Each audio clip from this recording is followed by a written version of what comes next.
morning. I am here. There's my face. Nice to see you. Happy hump day. It is hump day, right? Yes. Hump day. Hump day. Hump day. Hump day dance is your chance to do the hump. Do me, baby. Do the hump day hump. Why don't you do the hump day hump? So,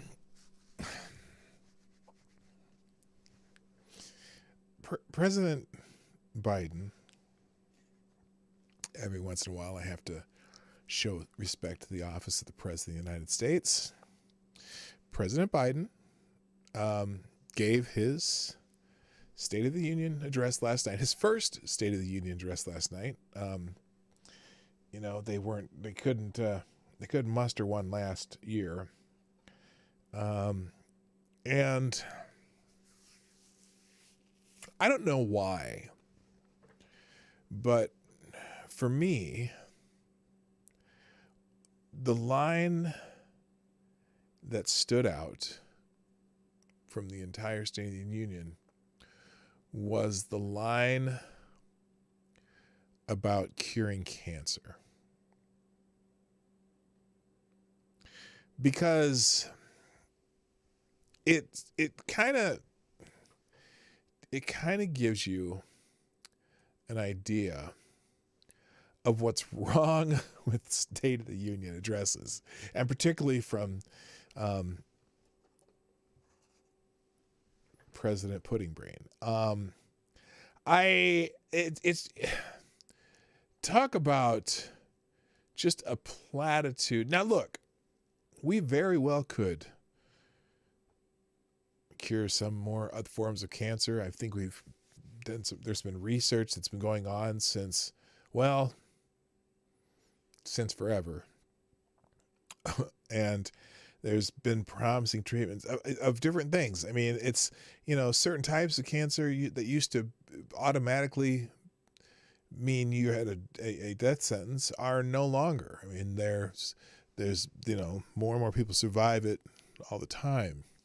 But it's just weird that he threw that line in there. And it's just the kind of thing that he has to do to get applause. Because there was a whole bunch of things he said that they sound, if you just only isolate what he said in that sentence that he made,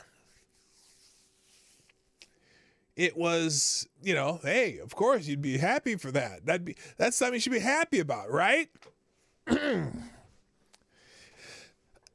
Until you think about the realities of what he said. And it's just, oh my God. And there's examples. I don't want to spend a whole lot of time on the State of the Union today. I'm sure some of you watched it, or most of you watched it, or maybe some of you didn't watch it at all, but it was just, all it was him telling how great he's done or is going to do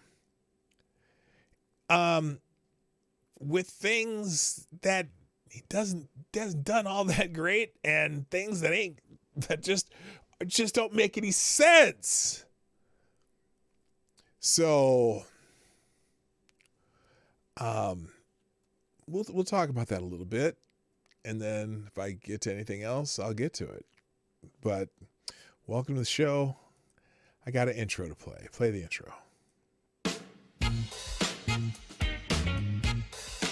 Ladies and gentlemen, coming to you live from the Lucky Dog studio in a hidden location somewhere in the upper Midwest of the United States of America, it's a brother making his own way, but with all the wrong opinions. Welcome to the Morning Night Live with your host, yours truly, PDawgKnight. All right, stop the music. Good morning, everybody. Welcome to the Morning Night Live. I'm your host, Marty, also known as PDawgKnight on the internet. Welcome back to the Dawg Knight Channel. It's Wednesday, the 2nd of March, 2022. and I'm so happy to be here with you. Quick thanks to Maddie, Nobody Not Me, Zach Osborne, and Tyler F. for tweeting out the show. Please share the stream. And if you like what we do, hit the like button at some point. Some of you have already done that, but during the show, that would be helpful. And do all that stuff that all the people on Twitter's on YouTube ask you to do. And if you want to sponsor the show, well, SuperChats somewhere over there. Can't get my arm somewhere over there. And or you can go to PDawgKnight Live and do the Streamlabs, which then you don't give 30% to Susan. So, and let's do a quick good morning. I'm going to have to use I can use this one. Cool. All right. Let's say a quick good morning to everybody, and then we'll just get on with this, because I have some highlights, if you want to call them highlights, that I want to show you from the State of the Union last night. And there are a few, just some commentary on it, I guess. It was just a laundry list of bullshit. I'm sorry. Although he tries to throw in, I hate State of the Union, period. Anyway, I don't care who's doing them. And even if I like what they're saying, I don't like the State of the Union because it's a kind of a, I don't know, way to get applause lines. And everyone's taken from Ronald Reagan, when Ronald Reagan used to bring someone in and have them sitting up in the gallery. So now every president does it now. So now it's so cliched. It's so, it's not fresh. It's not new anymore. So I don't know why they keep doing it. But anyway, so let's say hi to the folks, though, because I'm so glad that you are here. I appreciate you coming here, on some of you every day, some of you on the days you can, and occasionally a new person. If you're new, hit the share button, or not like button. Subscribe to the channel. Hit the subscribe button. Click the bell so you get notifications, or you can follow me on most social media at PDawgKnight. Most active on Twitter, but I do occasionally post on mine separately. I occasionally, I guess I don't really post on the others other than notifications, but some people can't get notifications on Twitter because they can't. They occasionally lose their Twitter. So if you need an alternate to get notifications, PDawgKnight.live, Getter, CloudHub, Gab, Minds, Parler. Not on Trump Social, though. I got, oh, wow. I'm pretty confident that I'm not going to go on Trump Social. Not Trump Social, Truth Social. You might as well call it Trump Social. And one of the reasons is because I had signed up to get, I pre-signed up to get my spot, save my spot. I didn't think anyone else would use PDawgKnight, but I did anyway. And I started getting emails for it. From the Republican National Committee, and I'm not interested in that. I don't want to go into an echo chamber. A lot of these are all echo chambers anyway, but I know that some of you who lose your privileges on Twitter will open up an account somewhere else and some other social media. If you want to go in that's not so much an echo chamber, Minds is pretty good for that. Parler, CloudHub, and Getter are all tend to be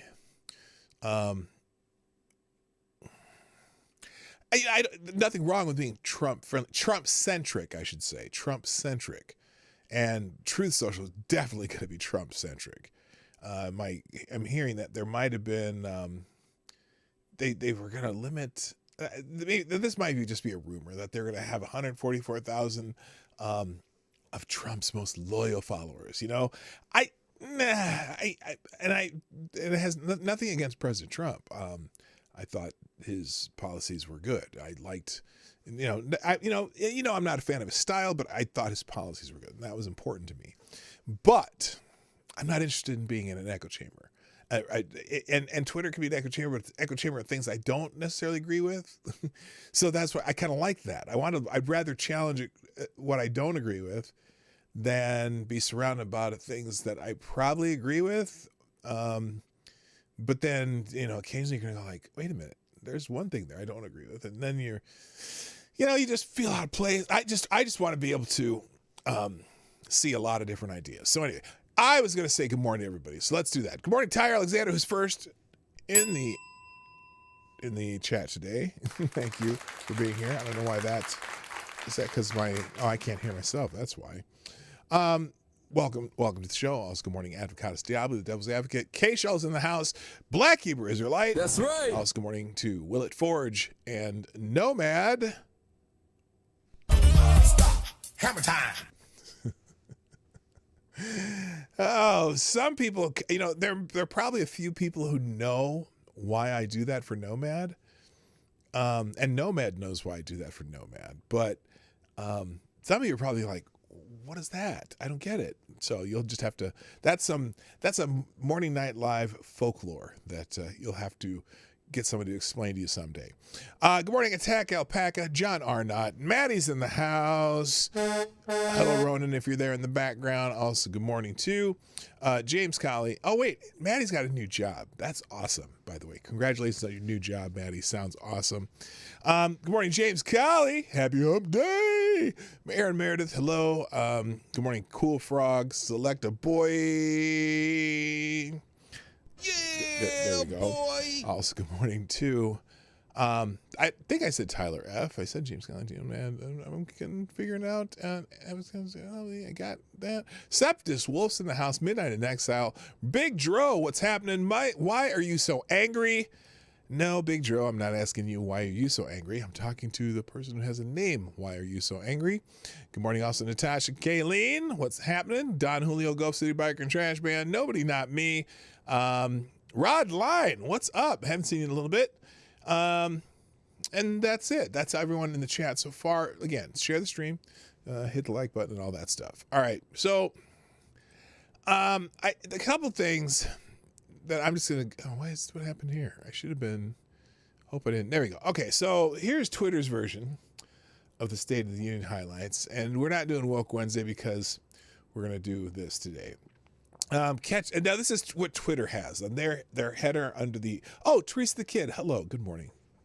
Sunshiny day. So here's who's speaking? This is AP. Okay, let's see what the AP has to say about this. Now this happened to be on the screen, so I'm playing it. Let's see what it says here. Now, the speech did focus. Most presidents, when they give a State of the Union address, foreign policy is not the first thing they focus on. But the United States, under Biden's leadership, is now heavily involved in the United States under Biden's leadership. Huh. That's a weird way to qualify that, because wouldn't that be normal under the president's leadership? The United States under Biden's leadership. Now, if they were saying the rest of the world under Biden's leadership, that'd be different. But she said the United States under Biden's leadership. That was I'm just curious. Anyway. Campaign to get Russia to withdraw from you. Oh, look at the face. Look at Kamala Harris's face. She looks so worried instead of like listening. Of course, the freeze frame here of Nancy Pelosi fixing her dentures with her teeth is really weird. But anyway. Ukraine, where they launched a war last week. And tonight, I'm announcing that we will join our allies in closing off American airspace to all Russian flights. And probably one of the biggest announcements. Okay.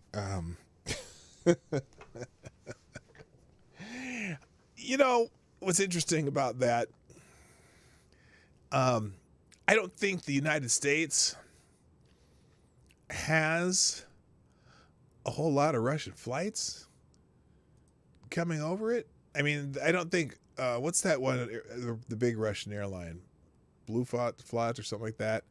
I don't even think they fly to, maybe they fly to New York, but I don't think they really fly to the United States. So that's kind of weird.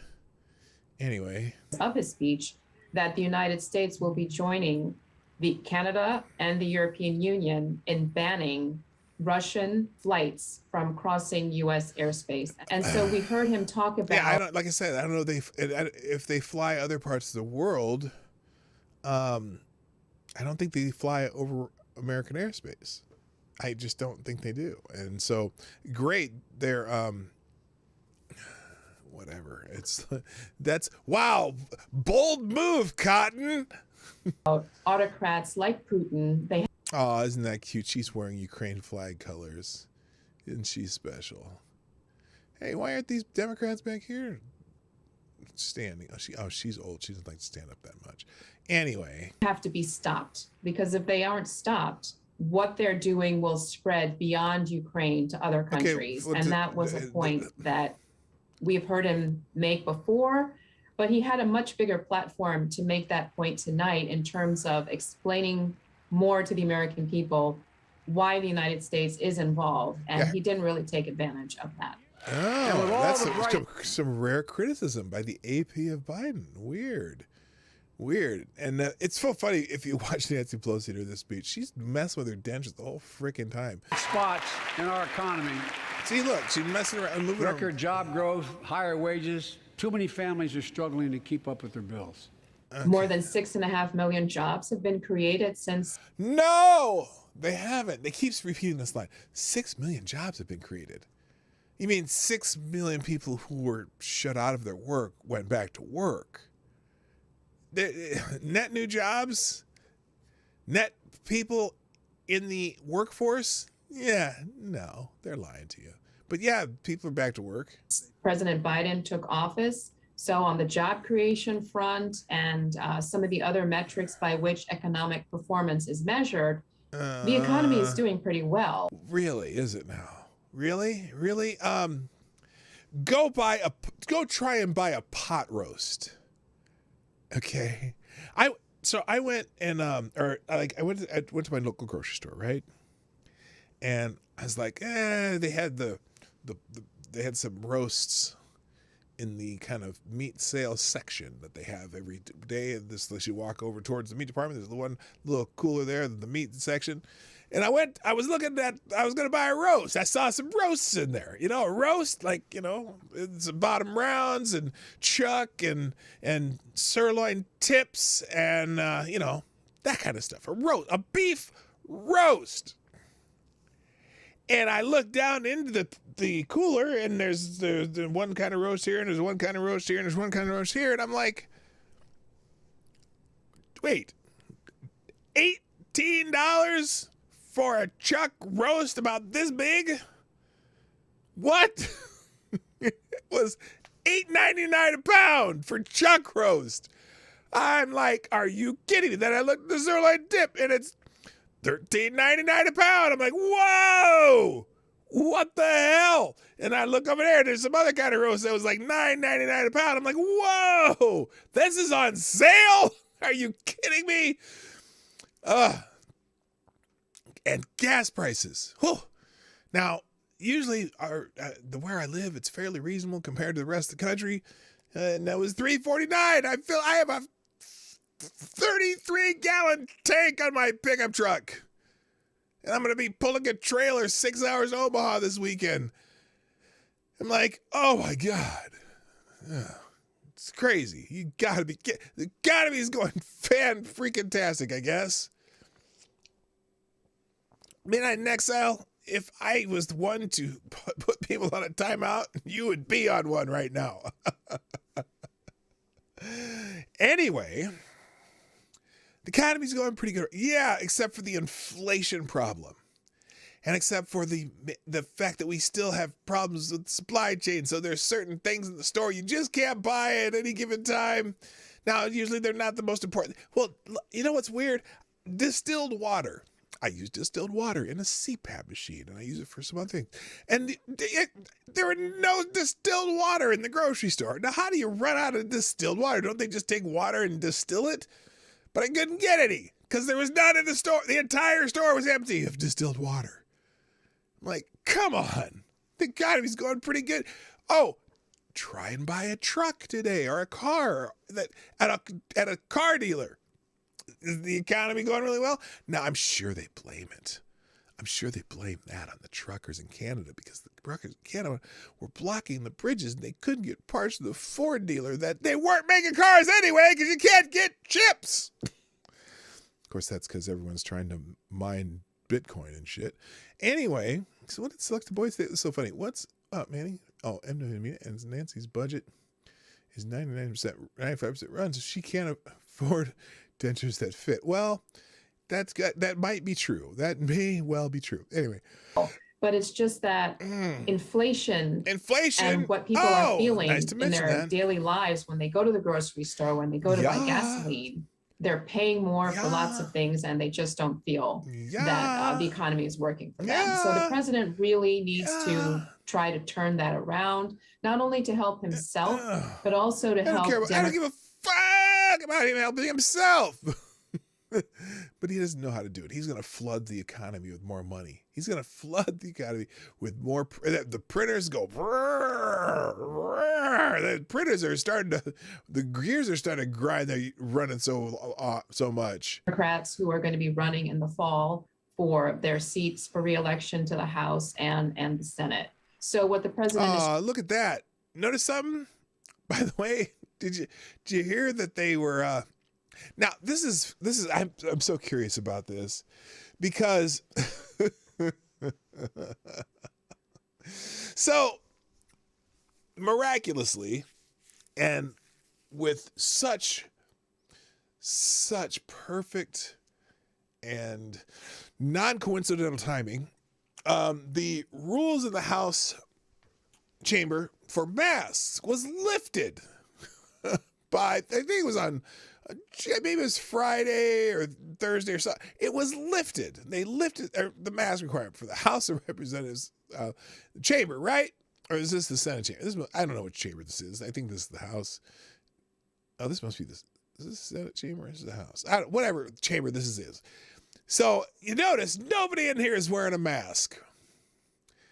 But apparently they think sitting a full seat apart from each other is considered social distancing. Now, I hate to break this to you, but if perchance if someone in this room has the stupid 19, which even though most of these people are vaccinated, they can get it and they can spread it, do you think that sitting one chair away from somebody makes a difference? This is known as theater. Theater, sir. Theater. Theater in the House chamber, sir. I think this is the Senate chamber, isn't it? This is the House chamber? Well, there's too many seats for the Senate, isn't it? Or is this, I don't know what they did.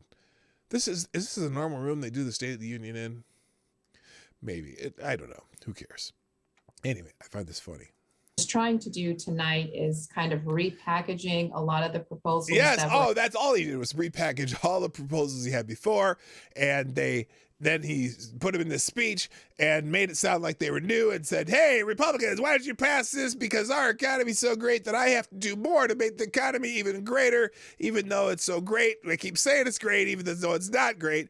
But then I have to spend more money to make jobs, and we're going to give it to the billionaires so they can build new buildings and new technology.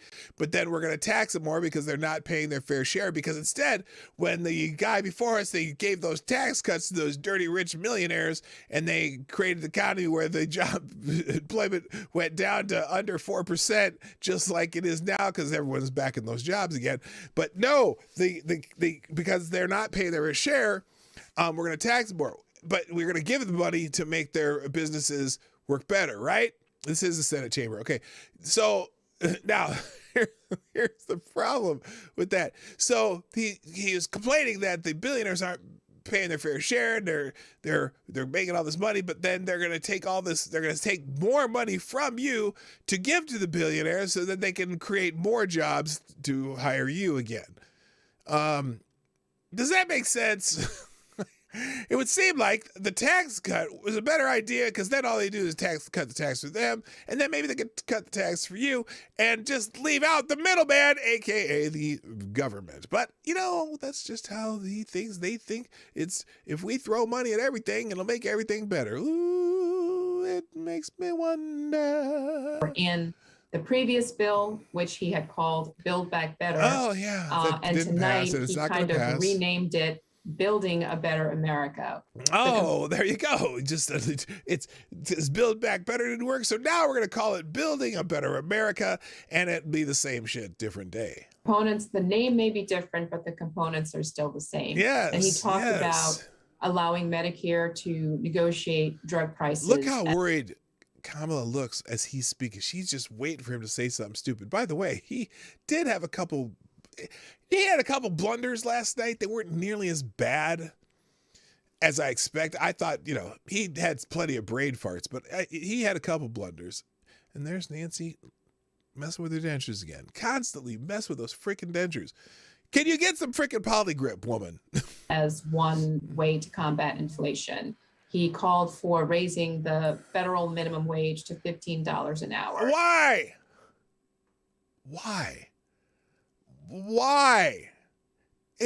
Look,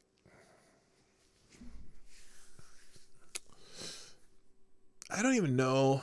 Maybe there are some. There's not a whole lot of jobs that even pay less than $15 an hour these days. But if they are, they're probably in some rural place where you can probably do okay if you have a $15 an hour wage. It's like they are so caught up. Hello, Tessa Cunningham and T-Ball. Nice to see you guys.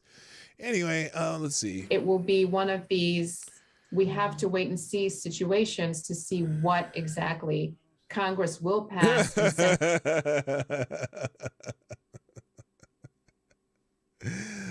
All he is thinking is, how the hell am I going to keep my job with this idiot in office? That's what he's thinking right now. Can you see it in his face? That's exactly what he's saying right there. Why am I going to keep a job with this idiot in office? I am going to oppose him because I'm in West Virginia, and West Virginia are not fond of him. But also, he made an important comment the other day saying, hey, is there any reason we couldn't just ramp up our production of oil to not have to rely on Russian oil? And, people were not happy with Joe Manchin. That's Joe Manchin. If you didn't know who that was, this is Joe Manchin on the screen.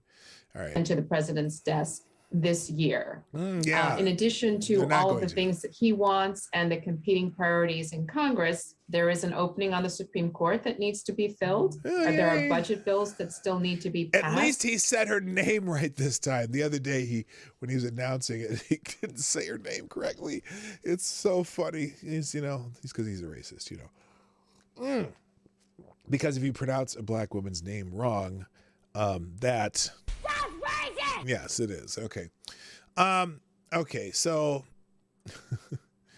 that's how Reuters, or excuse me, the Associated Press is highlighting that. Let's see. Let me go back here again.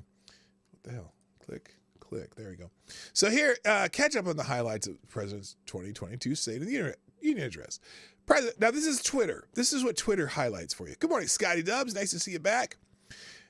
President Joe Biden delivered his first State of the Union address before a joint session of Congress on Tuesday. What you need to know, according to Twitter. Oh, dude, who is this guy? This guy is gone. Bye, bitch. Okay, sorry. If you're seeing this on the screen, we got rid of... Did I get rid of that guy? Yes, I did. Okay. Okay. Here's what Twitter wants you to know. Biden addressed Russia's invasion of Ukraine during his remarks and announced that the U.S. is closing airspace to Russian planes. Oh, no. That'll show him. Ongoing concerns over stupid 19, U.S. inflation, the tax system, and police reform were among the issues addressed by the president. Yeah, did you hear him say, we don't want to defund the police. We must fund the police. Wow. Corey, what's the woman name from St. Louis? Corey, whatever, the congresswoman from St. Louis was jeering Biden when he said that. Now, there was a couple people out there kind of chirping at the president during the speech. Iowa Governor Kim Reynolds delivered a very boring official Republican response to President Biden's State of the Union. I wish they'd get rid of the response, too. The response is crazy. But anyway, so Biden's picture is not A1 of either the New York Times or Washington Post. Oh! So the president was not on the cover of the New York Times nor the Washington Post today. Now, this guy wonders, would be curious to know the last time that happened. The president was not on the front page of the newspaper after giving a State of the Union address. That's fascinating. Let's see. USA Today, Biden shifted messaging on key points of his presidency during his first State of the Union. For what, he didn't use the words "build back better" because it's stupid. Nobody liked Cori Bush. Yes, that's correct. Cori Bush was not happy when he said "fund the police." If you missed it, let's see. Let me find one that has. I got a better idea. Let's go to a couple clips. So now, in Forbes, they noticed something here that when Biden accidentally said Iranian people instead of Ukrainian people, he was, let me pause this and bring it back, make a full screen for you. He had one little verbal flub, and let me be fair. There were not a whole lot of verbal brain farts yesterday. There were a couple moments where the pause was a little too long or he just seemed a little confused. But for the most part, if someone were this was their only chance to see the president of the United States, right? It wouldn't be as obvious how much difficulty he has making speeches like this. He got through it pretty well with a few minor flubs. And this would be one of the flubs. So listen to this real carefully. We stand with you. Putin may circle Kyiv with tanks, but he'll never gain the hearts and souls of the Iranian people. He'll never extinguish their love of freedom, and he will never weaken the resolve of the free world. Now, when I was watching, I think I was watching this on Hard Bastards channel last night. Yeah, I was. And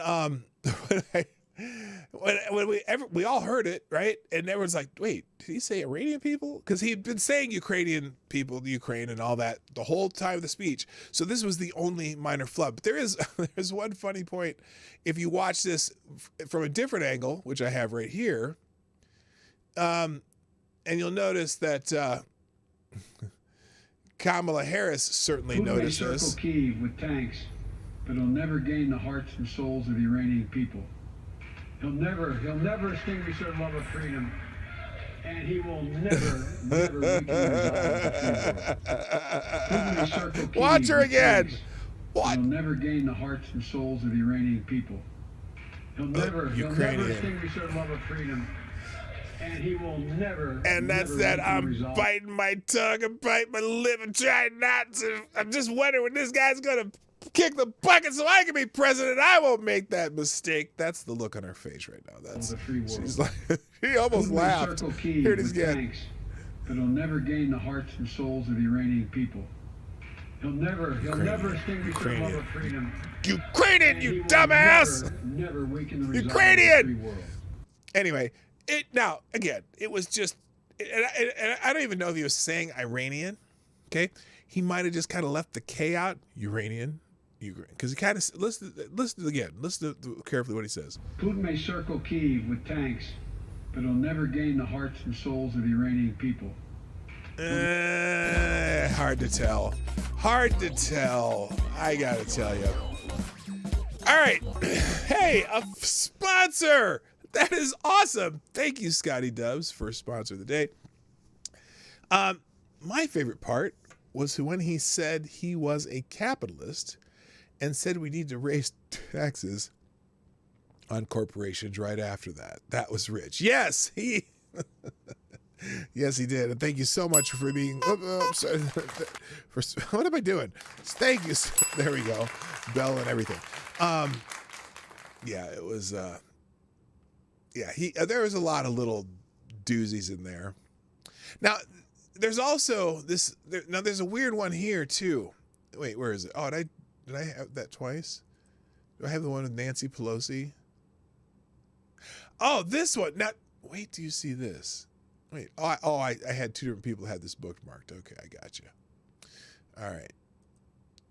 This is another weird one. Now, this is more weird because of Nancy Pelosi's reaction to what he was saying. If you didn't see this, watch Nancy Pelosi here and see if you can figure out what the bloody hell she's doing. And because listen to what he's talking about and then what her reaction is. Here you go. Faced in Afghanistan, faced many dangers. One being stationed at bases breathing in toxic smoke from burn pits. Many of you have been there. I've been in and out of a faced in Watch again. Watch her face. Watch her face. Faced many dangers. Now, he's talking about the dangers that some of the soldiers are facing in Afghanistan. He's talking about burn pits, inhaling smoke from this and that, and he's because he got in a little part where he's talking about his son Bo, and Bo was in Iraq and whatnot, and even though he's a pencil pusher, he was still over there and he served his country, and no disrespect to him, but he came home and he died of cancer, and he says, what are some of these causes of these things that are causing people to come home and be sick? And he's talking about burn pits for some reason. And Nancy's weird reaction to that is just weird. I know it's redundant, but it's weird. Thank you, John Arnott. Excuse me. Thank you, John Arnott, for also sponsoring the show. We appreciate you very much. Who says, payday. Well, thank you. I thank you for thinking of me on your payday. I appreciate that. All right, let me now again watch Nancy Pelosi as he's talking about the dangers and whatever and birds. I don't even know why the other people were clapping either. I think he might have said something about supporting people who have these issues and whatnot. Did I say a boat? I did. Oh my gosh, I sound Canadian. Hello, pissed off Shih-Tzu. Or I sound Minnesotan too, because Minnesotans and Canadians have very similar verbal patterns. But anyway, watch one more time. Watch Nancy Pelosi. This is weird. And also if you compare it to what Kamala Harris is doing at the same time.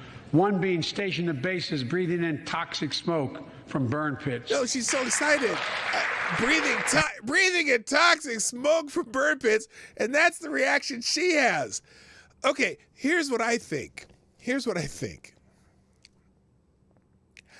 I think perhaps that Nancy Pelosi may have gotten too close to one of those burn pits when she was visiting Afghanistan. So I think she was breathing the smoke from the burn pits, and this is what happens when you do that. You get a little loopy. Many of you have been there. You're like, what is that face? What is she smiling about? She's talking about burn pits and breathing in smoke from burn pits, and look at her. What is that? What is that? Yeah, yay, cancer. I don't get it. Anyway. I've been in And then out. this guy, look at his face. I wonder if he's watching her going, here's what he's saying right now.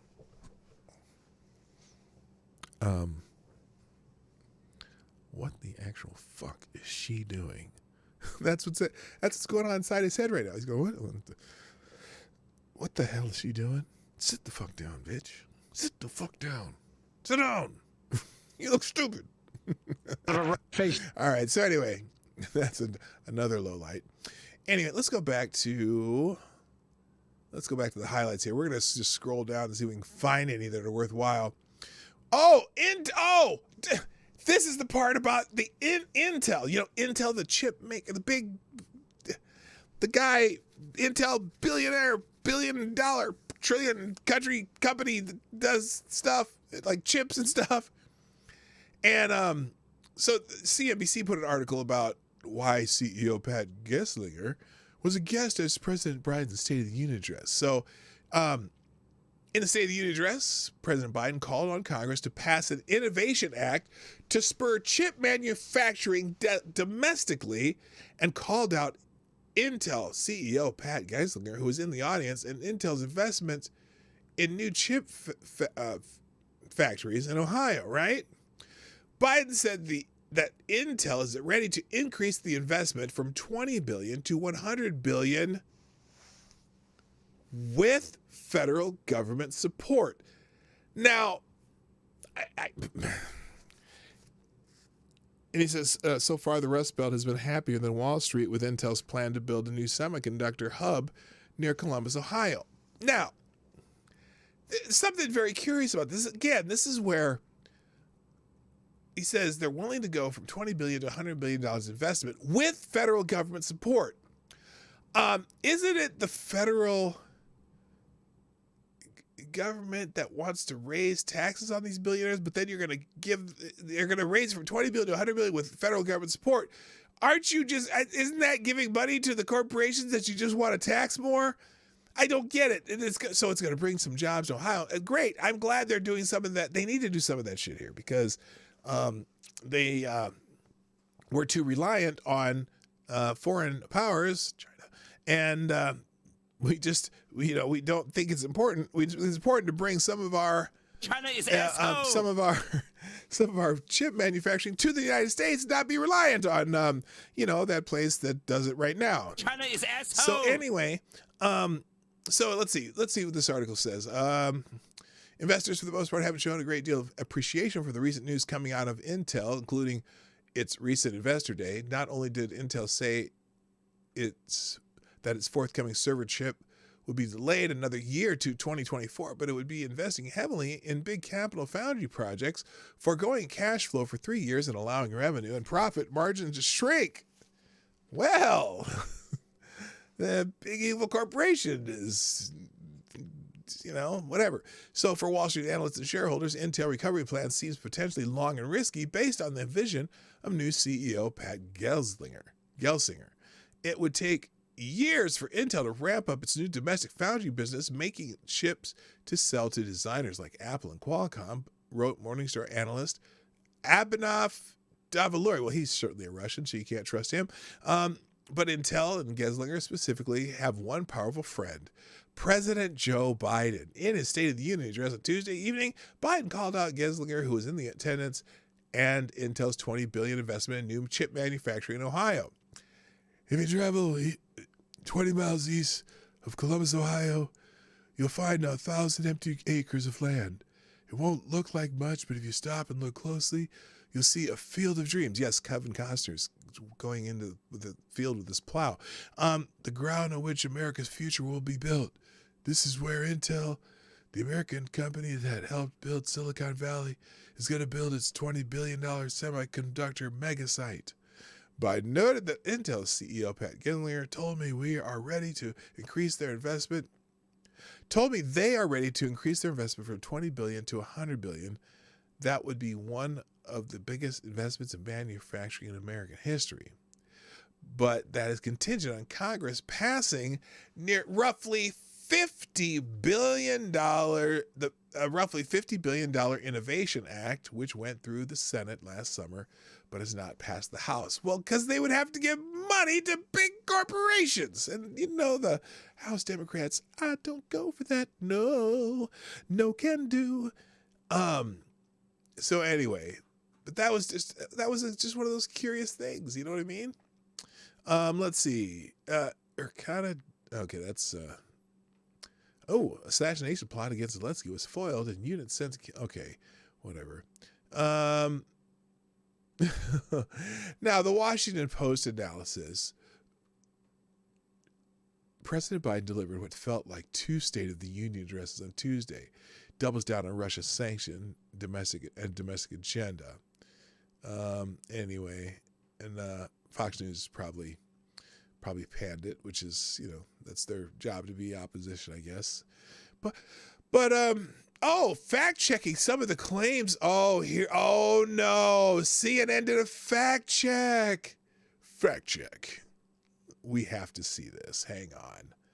You gotta be kidding me. Let's see what CNN's fact check does. Is this it?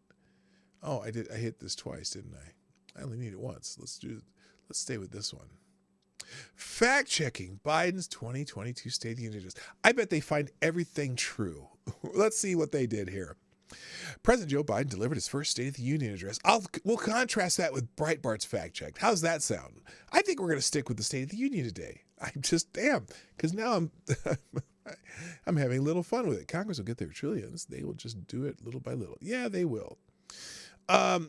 President Joe Biden delivered his first State of the Union address on Tuesday, using the occasion to condemn the Russian invasion of Ukraine, promote his first year in the White House as a success story. Oh, yes, the most successful president in history. Oh, Hercules.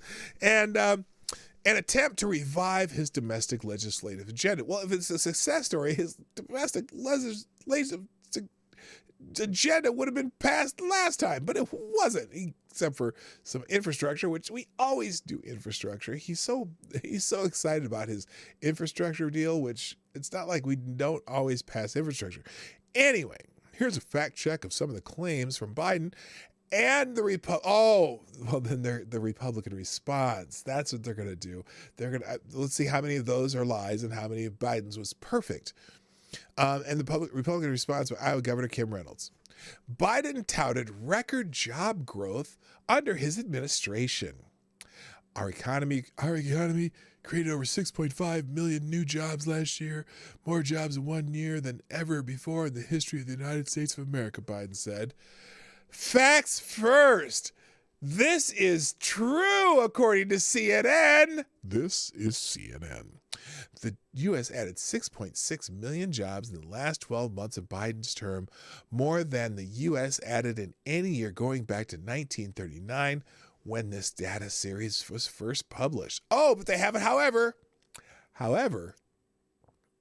the Biden era gains should be viewed with contextual caution. Oh my gosh, are they going to tell the truth? Real quick, thank you, Tyler Alexander, sponsoring the show. Thank you so much. Oh, hey, we have a sponsor. We have an ad. Thank you for we have an ad, Tyler Alexander. Thank you for doing what you do. Let me get some proper music for the ad today. Wait a minute. Let's do some proper music for the ad. Make sure I know what you're doing. A second here. All right, give me a moment. Today we're in the house music mode. So today it's going to be a little festive when we're at it. And since it's about the VP, this is probably appropriate. I'm sure she does some clubbing at the house parties. I don't know what that means. Anyway, here we go. Here's some music for today's commercial. Oh, this is a little ominous. I wasn't expecting that. Oh, it's dark, heavy, and ponderous. All right, we'll try this. I'll wait till the beat drops.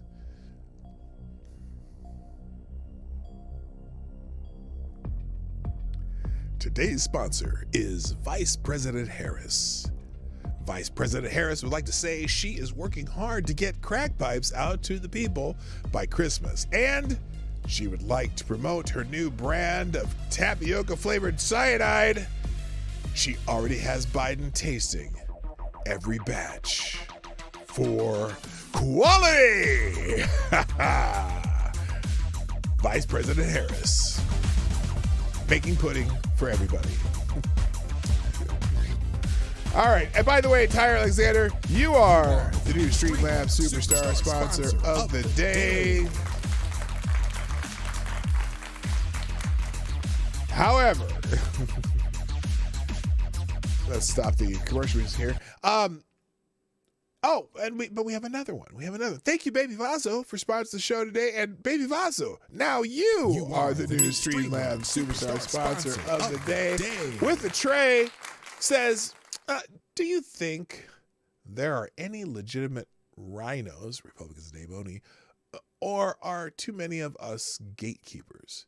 The Never Trump Republicans are out of control on Twitter, and now TYT just interviewed another one? I'm big triggered. I can't take it.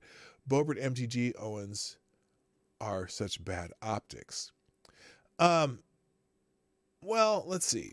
Let's start the first question. Do you think there are any legitimate rhinos, or are too many of us gatekeepers?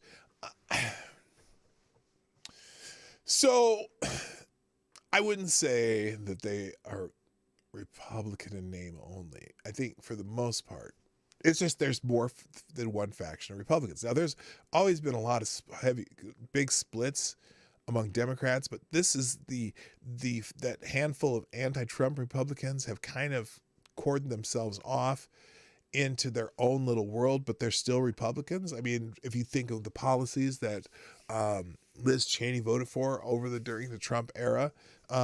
They were in line policy wise, and but for whatever reason, I can understand why she might not be a fan of President Trump, and because he's not a fan of her.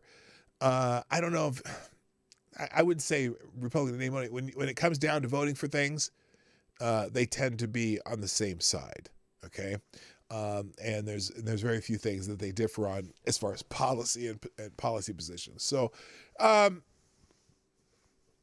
there are probably a handful of such people in the House who tend to vote with Democrats and everything. But I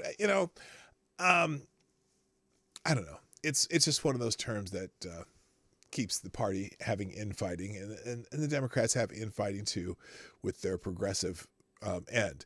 As far as the Never Trump Republicans are out of control on Twitter, and now TYT just interviewed another. Well, that's just there's the anti-Trump Republicans. They are what they are. They don't like Trump and they don't want him to run again. And a lot of those are super establishment types who want the status quo and don't want to rock the boat. And so, I don't know.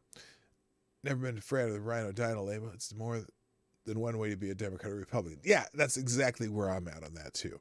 As far as Boebert, MTG, and Owens are such bad optics, I'm not a fan necessarily. Let me see how I'm going to phrase this.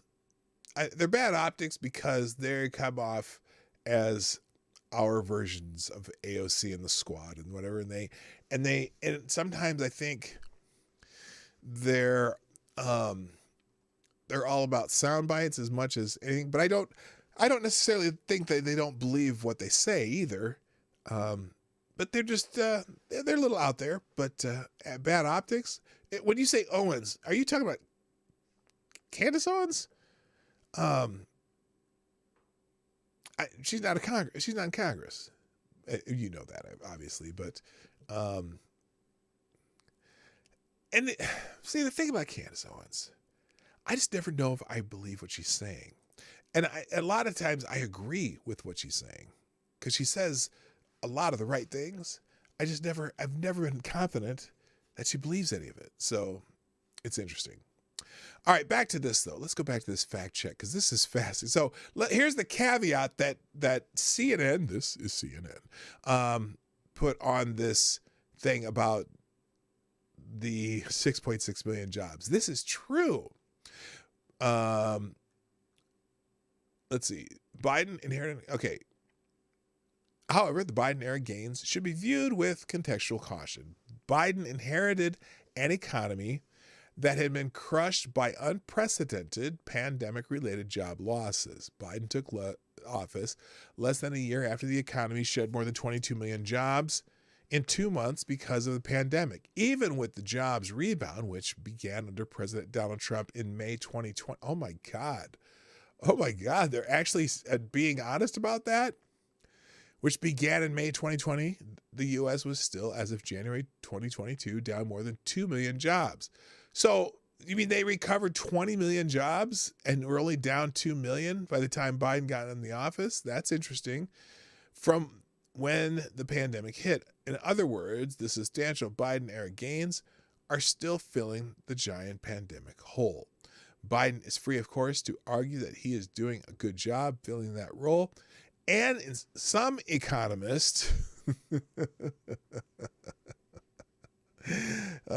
like Joe's brother, argue that the pandemic stimulus package he signed into law in early 2021 has played a significant role in the subsequent job growth, but the timing of Biden's inauguration was a key factor too. Oh, and that's from Daniel Dale. He's a jack-off. Anyway, that's weird. Anyway, so now, here we go. Biden on mask wearing and COVID progress.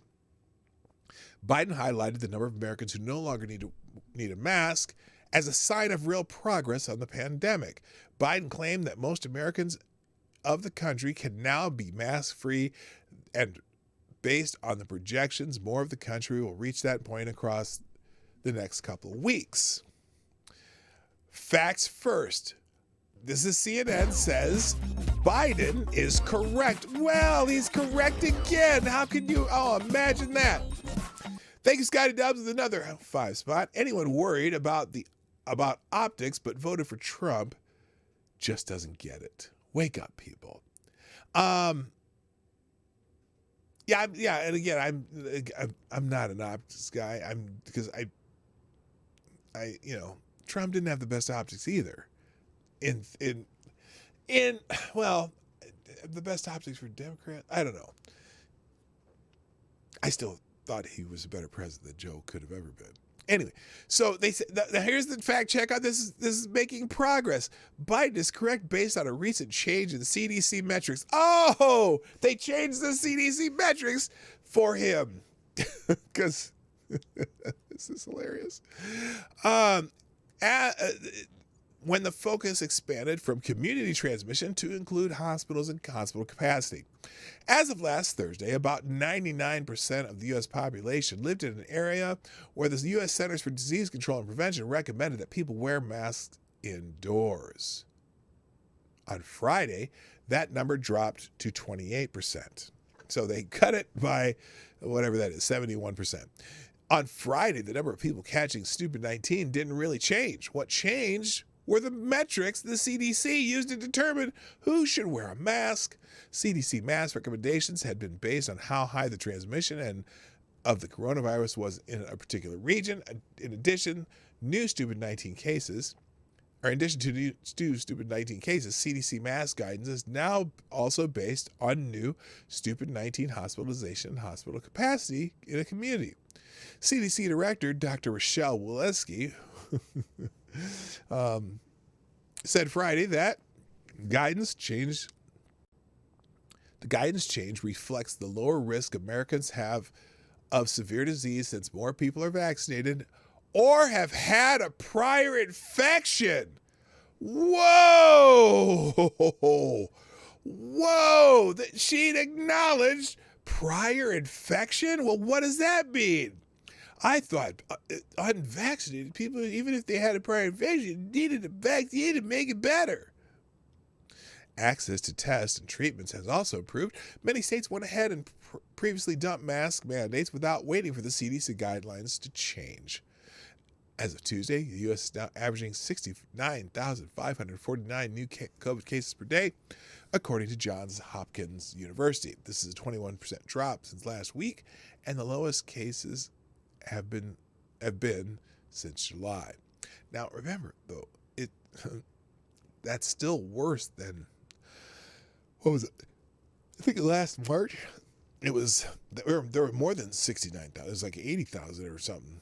But they're figuring out that maybe the less virulent strains and with more people vaccinated, more people have already had stupid 19, which they're now recognizing. Oh, that's weird. Anyway, here's another claim by Biden. The strongest economic growth in 4 decades. Biden said the U.S. economy had its strongest year in nearly 4 decades in 2021, growing at a rate of 5.7%. Facts first, that is correct. Oh my gosh, he's perfect. He's 3 for 3.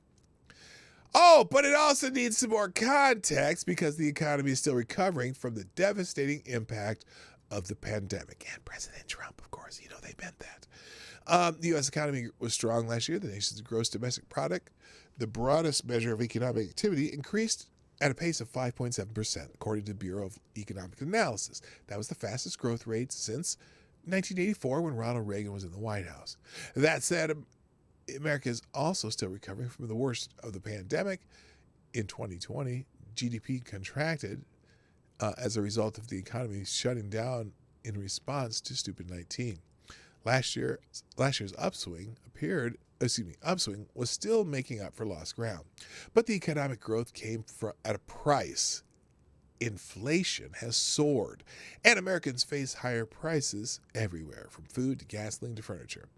At the start of 2022, two of the most watched inflation indicators, the Labor Department's Consumer Price Index and the Commerce Department's Personal Consumption Expenditure Price Price Index increased at the fastest pace since 1982 during the year ending January. On assistance to Ukraine, Biden said we are giving more than $1 billion in direct assistance to Ukraine. Fantastic. Let's give him a billy. Facts first. This is true, but needs context. Isn't it funny how they say they're all true, but they all need some tweaking? Isn't that weird? Like, couldn't they say it's kind of true? It's partially correct. It's partially false. Oh, no, it's true. That is correct. But it also needs context. Let's see.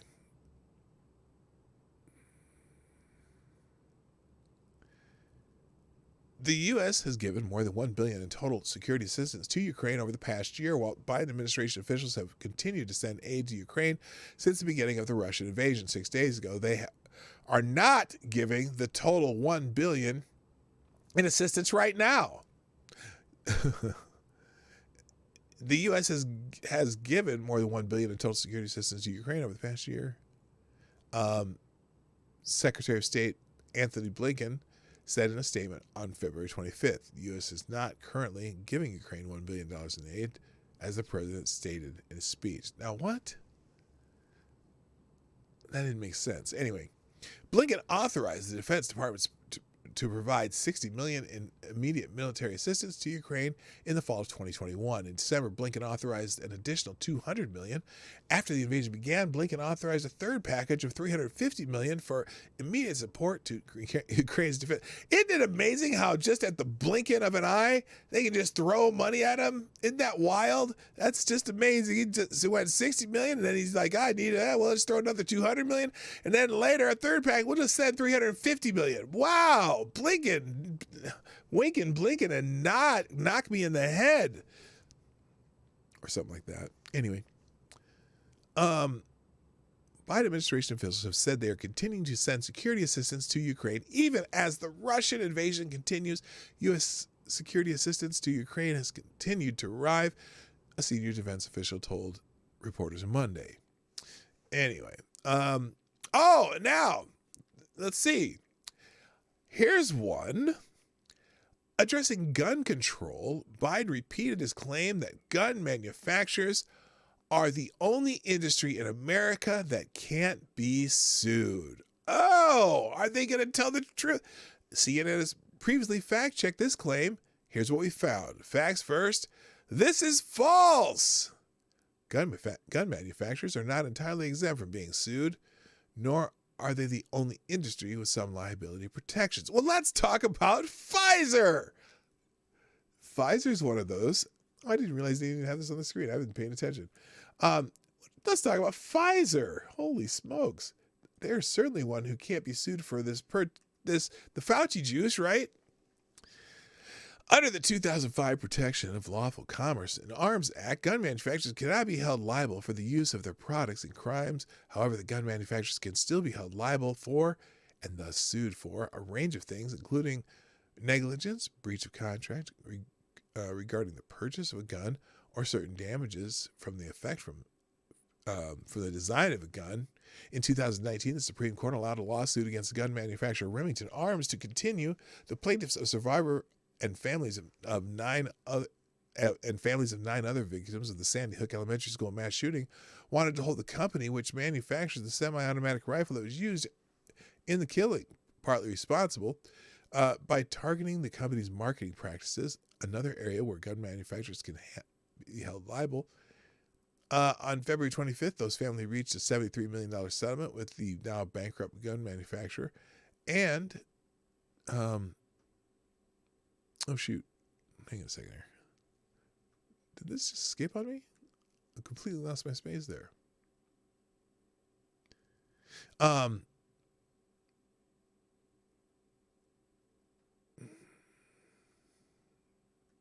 that's just weird. Okay, came in on February 15th. Those families reached 70 million. Other industries also have some exemptions from liability. For example, vaccine manufacturers cannot be held liable in a civil suit damages from vaccine-related injuries or death. And for the next 4 years, pharmaceutical companies developing the stupid 19 vaccines will have immunity from liability under the 2005 Public Readiness and Emergencies Preparedness Act.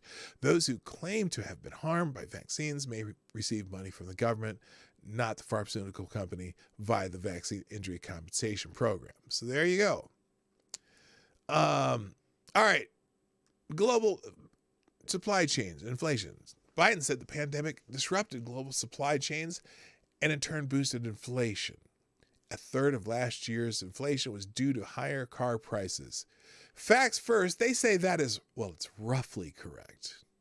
As of January, inflation for used and new vehicles made up nearly a third of overall price increases. Labor Department's Consumer Price Index. And how about beef? Beef has doubled in price since Biden took office. Good God. Anyway, Labor Department's Consumer Price Index rose by 7. Because look, I can get by without buying a vehicle for a while. My truck's in okay shape. You know, I mean, it's decent shape and it'll last probably another 2 or 3 years, maybe 4, maybe 5. But I got to eat. So whether or not it's cars or whatever, I still got to eat. And the food prices have gone up crazy. I'm done with that. So partially. It's roughly correct. Let's see. Biden on support for his SCOTUS nominee. During a speech, Biden touted the Supreme Court nominee, Judge Ketanji Brown Jackson, and claimed that her appointment has been embraced by a bipartisan array of interest groups and legal experts. Since she's been nominated, she's received broad range of support from the Fraternal Order of Police to former judges appointed by Democrats and Republicans. Biden said, "This is correct. I don't care. I hope. Let's just, as much as I want to nitpick about Johnny Jackson Brown, running low, running on empty. Okay, sorry. Sorry, I couldn't help it. Let's just get her through the nomination process. He's gonna have to get someone through. Anyway, why else do you think progressives are so anti-democratic still? Okay, energy efficiency savings of climate agenda. As Biden touted the need to invest in energy efficiency, he said his clean energy legislative agenda would cut energy costs for American families an average of $500 a year by combating climate change. Bull.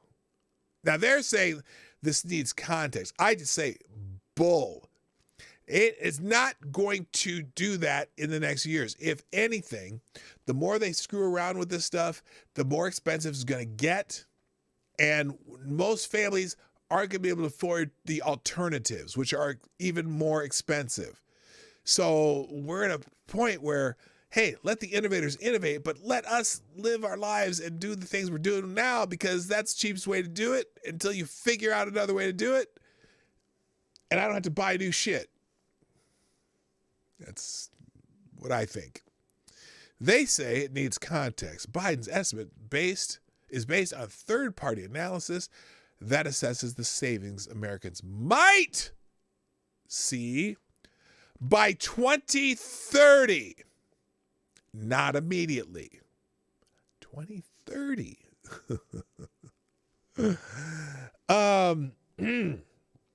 Biden's $500 per year figure comes from a recent report done by the nonpartisan research firm Rhodium Group, which analyzed how much greenhouse gas emissions the U.S. could slash by passing major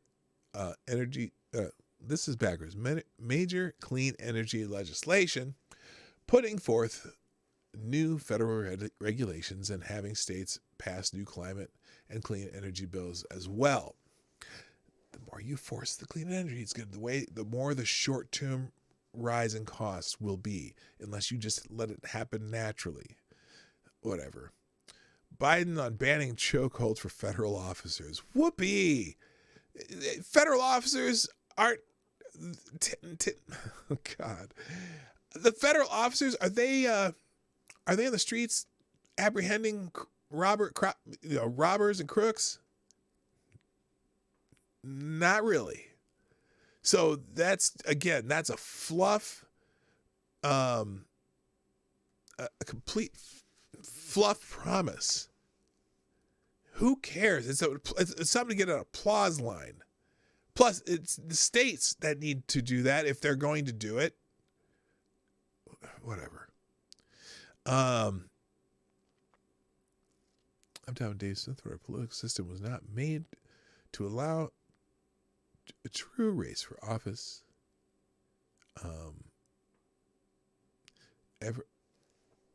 Ever wonder why we fight one another over political label when we are all on the same side? Yeah, well, in a way we are, but we have different agendas for how to make things better, and that's the problem. And so we have politicians who are convincing people that they need them to make their lives better, and that's kind of stupid. No politician is going to automatically make your life better, but they might make you dependent. That's for sure. By the way, you know what? I don't know if I can take this anymore. I do have my cup of reparations on. That helps. It's the Resist Fauci line. This is the orange dot. There used to be a organization called Resist Fascism, and their logo looks similar to this. So I went, okay, well, let's resist fascism. You get blocked all the time by trying to play neutral. Oh yeah, you can't play neutral. Well, you can, but a lot of people block you if you're not 100% lockstep with them. I had a weird experience on Twitter this morning too. There were 2 tweets that people reacted to of mine, with under my name and heading that I did not tweet. That was interesting. So anyway, one thing I wanted to do, I think I put this up. I can't put the skit, here, let me pause this. There's a Saturday Night Live skit that was so close. So close on the mark about mask and all the COVID rules and whatever. And I can't play it, but I will put it in the, in fact, I'll put it in the links. I'll put the link to YouTube version of it in the description down today, because it was pretty spot on, but it's so late. And I can only describe to you, but so if you want to check that out, it will be in the links in the description under the one tap link. Let's see what I have here. I have so much stuff that I've opened that I need to. All right, I can close that. Let me.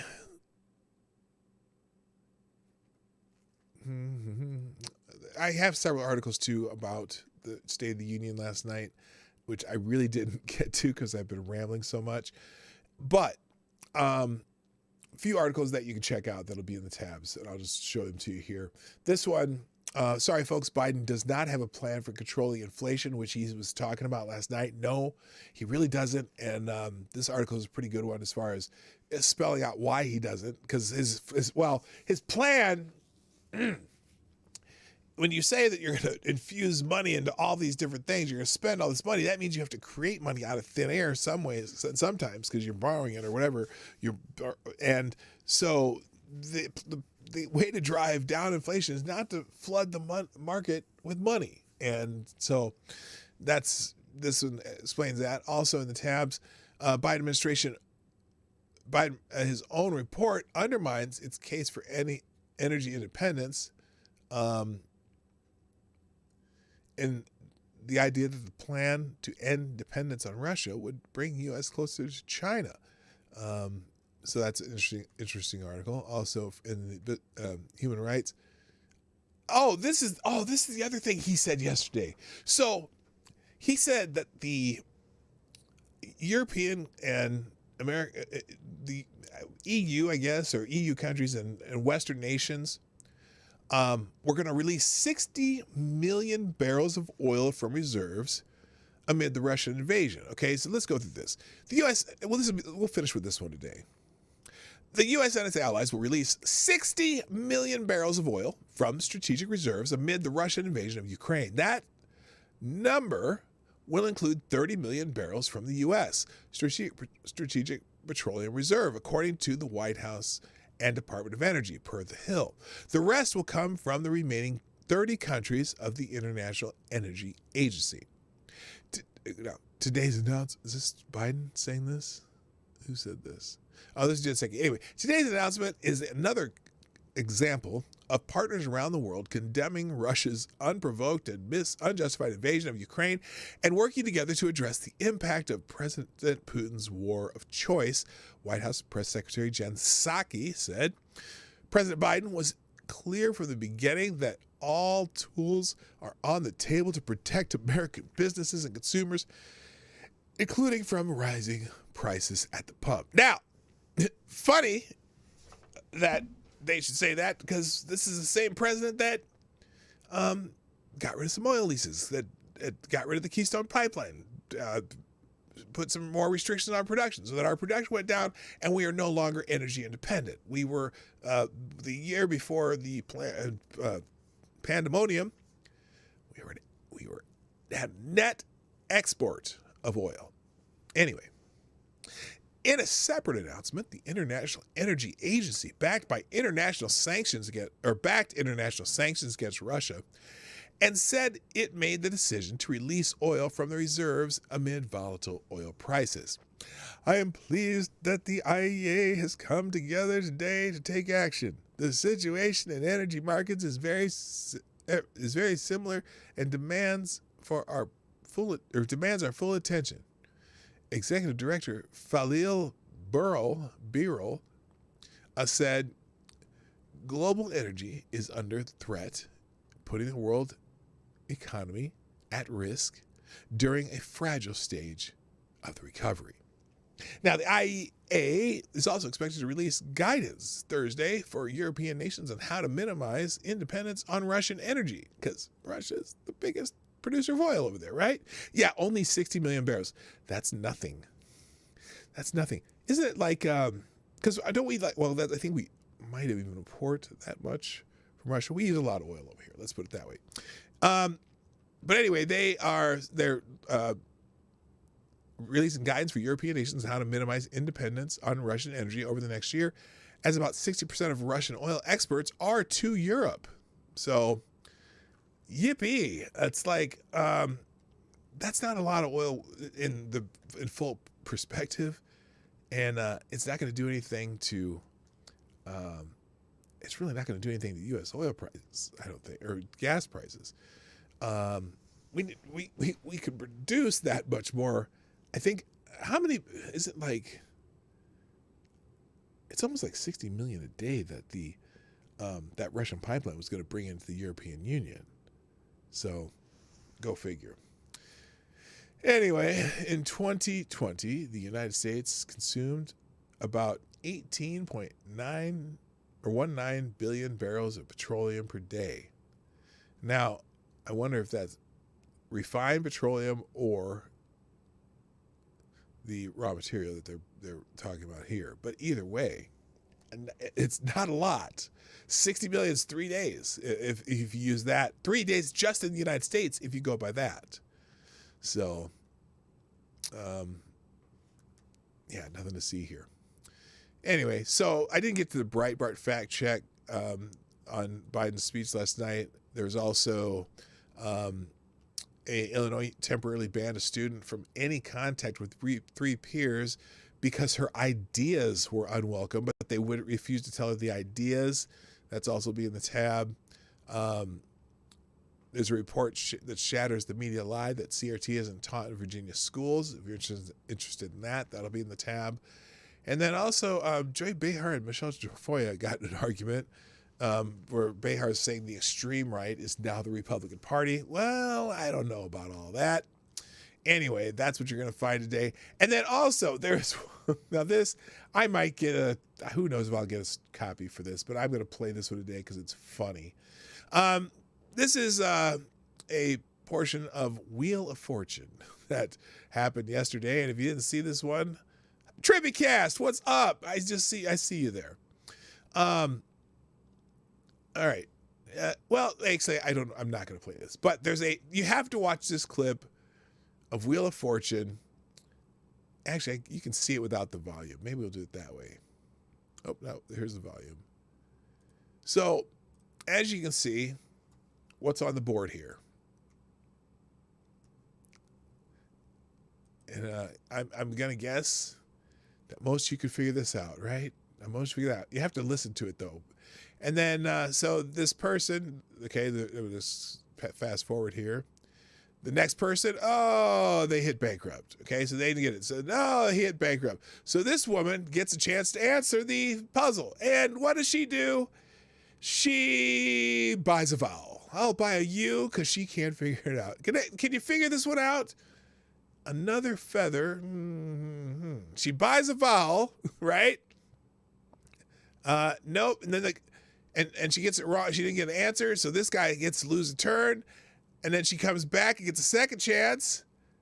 And she still gets it wrong. Even with that. Now, how can you not get this? Let me just play the end here. What does she answer? Oh, shoot. Feather. Spin or solve? I will solve. Okay. Another feather in your map. Map! Christopher, it's your turn. Oh, it's painful. It's painful. She had the answer wrong, and he hits bankrupt. I think, did she get another chance? I can't remember. I don't know. You going to spin? I'll spin. Okay. So what letter would you like? A C. Is there a C up there anywhere? There you go. You want to solve this? Yeah, I'll solve. Another feather in your cap. Anyway, she missed it twice. And on that note, this very discombobulated but very Biden-esque episode of the Morning Night Live is going to conclude. Ladies and gentlemen, everything that we were going through, there's all kinds of articles about the State of the Union last night. If you didn't see it, you can also watch it on YouTube at the White House. I would suggest the White House website is probably the best place to watch it because you don't get any commentary because it's just the State of the Union. So, Wes is in the house. How you doing? So anyway, thank you to everybody who showed up today. A lot of people here. Hit the like button if you like what we do. I don't know why you do, but if you like it, great. It wasn't my best show. But anyway, and also, if you would be so kind to share this stream before, during, and after the show, because that always helps. And thank you to the sponsors today, Baby Vasa, Ty Alexander, John Arnott, and Scotty Dubs. Very generous of you all today for sponsoring the show through Streamlabs and YouTube Super Chats. And finally, if you're watching a replay, put a comment in the comment section. So I know you're here and I can put a little heart next to your name, or at least I'll acknowledge you because it's good to know who came by when I wasn't here. So do me a favor. Again, hit the like button. And I will have the link updated during the outro in just a few moments. I will notify you in the chat when that is done. Ladies and gentlemen, that's it for today. Programming note. Friday's show will probably be me and Lady Boomer driving down Interstate 35. We're going to do the show from the road because we're driving to Omaha again. So it'll kind of be a Morning Night Live. It'll kind of be a trail stop stream. It'll kind of be whatever I can read on the screen, which is often not that much. So we'll just see how that works out. Anyway, I got to go. Thank you. My name is Dawg Knight. And I'm out of here. Bye-bye.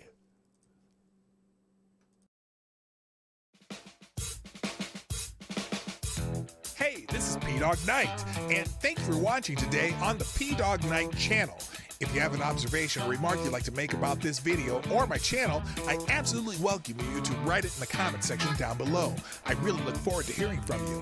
And before you go, if you like what you saw but you're not already subscribed, please make sure you hit the subscribe button and definitely click that bell that pops up afterwards so you'll be notified when I post new videos or when we go live.